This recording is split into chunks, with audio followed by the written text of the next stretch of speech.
Exode, chapitre 14. Traversée de la mer Rouge.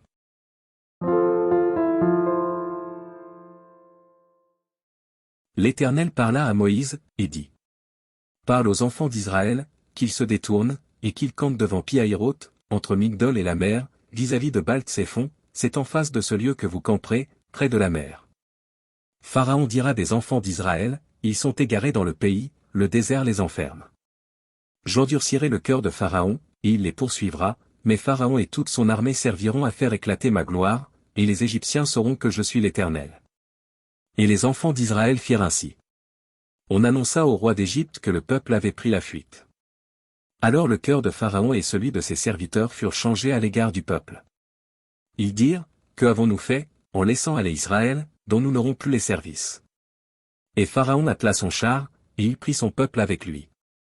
Il prit 600 chars d'élite, et tous les chars de l'Égypte, il y avait surtout des combattants. L'Éternel endurcit le cœur de Pharaon, roi d'Égypte, et Pharaon poursuivit les enfants d'Israël. Les enfants d'Israël étaient sortis la main levée.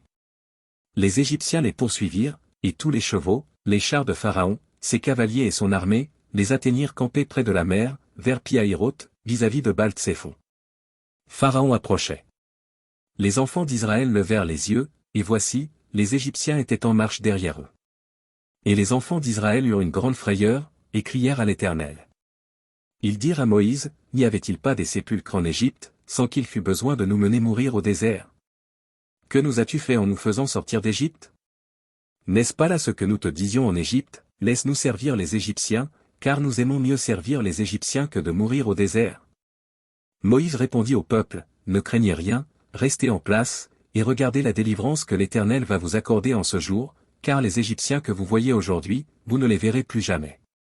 L'Éternel combattra pour vous, et vous, gardez le silence. L'Éternel dit à Moïse, pourquoi ces cris? Parle aux enfants d'Israël, et qu'ils marchent. Toi, lève ta verge, et tends ta main sur la mer, et fends-la, et les enfants d'Israël entreront au milieu de la mer à sec. Et moi, je vais endurcir le cœur des Égyptiens, pour qu'ils y entrent après eux, et Pharaon et toute son armée, ses chars et ses cavaliers, feront éclater ma gloire. Et les Égyptiens sauront que je suis l'Éternel, quand Pharaon, ses chars et ses cavaliers, auront fait éclater ma gloire. L'ange de Dieu, qui allait devant le camp d'Israël, partit et alla derrière eux, et la colonne de nuée qui les précédait, partit et se tint derrière eux. Elle se plaça entre le camp des Égyptiens et le camp d'Israël. Cette nuée était ténébreuse d'un côté, et de l'autre elle éclairait la nuit. Et les deux camps n'approchèrent point l'un de l'autre pendant toute la nuit. Moïse étendit sa main sur la mer. Et l'Éternel refoula la mer par un vent d'Orient, qui souffla avec impétuosité toute la nuit, il mit la mer à sec, et les eaux se fendirent. Les enfants d'Israël entrèrent au milieu de la mer à sec, et les eaux formaient comme une muraille à leur droite et à leur gauche. Les Égyptiens les poursuivirent, et tous les chevaux de Pharaon, ses chars et ses cavaliers, entrèrent après eux au milieu de la mer. À la veille du matin, l'Éternel, de la colonne de feu et de nuée, regarda le camp des Égyptiens, et mit en désordre le camp des Égyptiens. Il ôta les roues de leurs chars et en rendit la marche difficile. Les Égyptiens dirent alors, fuyons devant Israël, car l'Éternel combat pour lui contre les Égyptiens. L'Éternel dit à Moïse, étends ta main sur la mer, et les eaux reviendront sur les Égyptiens, sur leurs chars et sur leurs cavaliers. Moïse étendit sa main sur la mer. Et vers le matin, la mer reprit son impétuosité, et les Égyptiens s'enfuirent à son approche, mais l'Éternel précipita les Égyptiens au milieu de la mer.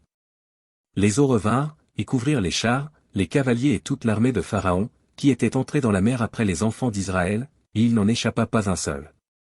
Mais les enfants d'Israël marchèrent à sec au milieu de la mer, et les eaux formaient comme une muraille à leur droite et à leur gauche. En ce jour, l'Éternel délivra Israël de la main des Égyptiens, et Israël vit sur le rivage de la mer les Égyptiens qui étaient morts. Israël vit la main puissante que l'Éternel avait dirigée contre les Égyptiens. Et le peuple craignit l'Éternel, et il crut en l'Éternel et en Moïse, son serviteur.